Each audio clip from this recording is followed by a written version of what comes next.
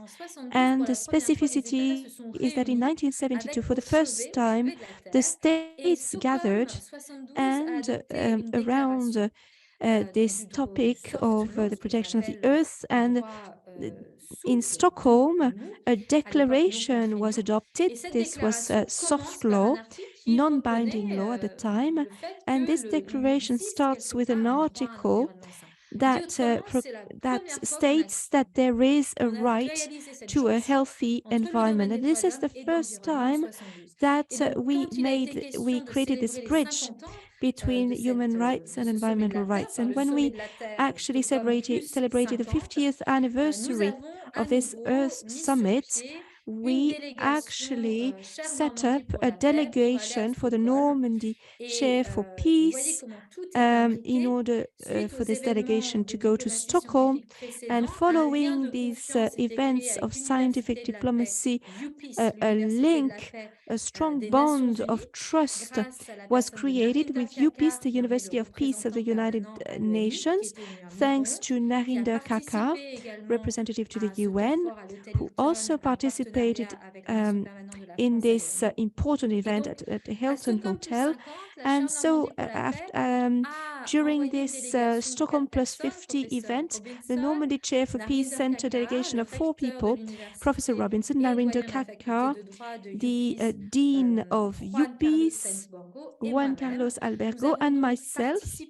We participated, and the photos are on the website, will soon be up on the website. We participated in the negotiations. We also conducted a lot of networking in order to promote in this setting some topics which are at the heart of the work of the Normandy Chair for Peace, and to promote the topics, the subjects that were dealt with during the summer school of 2022 that we will mention tomorrow. And I remember that we talked with the Minister of the Environment for Tunisia.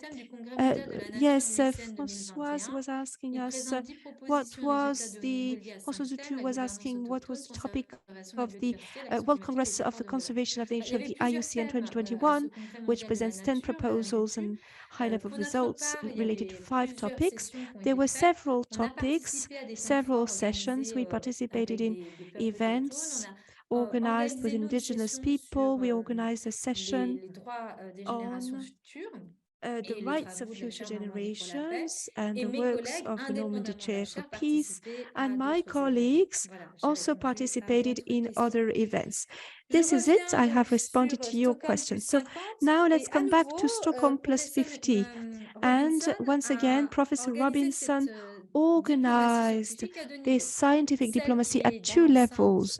So Stockholm Plus 50, this is the UPEACE delegation, and another one based outside, that is in a different place, where we met people, personalities from the Red Cross movement, Red Cross organization, or other international organizations, and then we met around the table with the major actors from the world of human rights, from NGOs, Christina Voigt, whom we want to thank. And these are moments of intellectual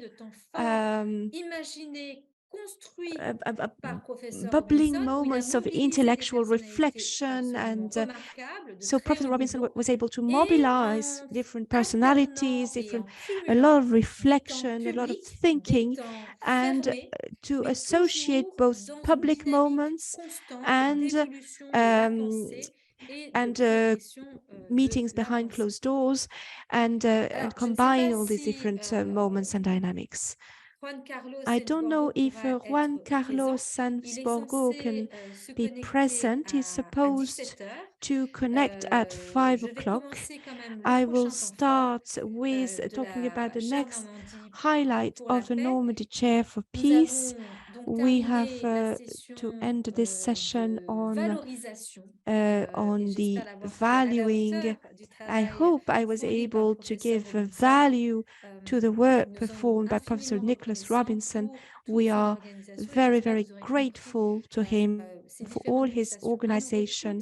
I hope you understand all of this. Everything is on the website, everything is on the YouTube channel, and we will also broadcast all and put online all of the resources. And I hope that, and I hope I phrase the wish that this way of building these scientific diplomacy, scientific relationships inspires other institutional organizations. When we work in the international organizations, there's always a criterion of gender balance. This is an evidence. It is not always the case in France. There are settings where we have only men. So when we have an international work, we need to promote the words, the ideas of all the participants. And it is important to give the floor as well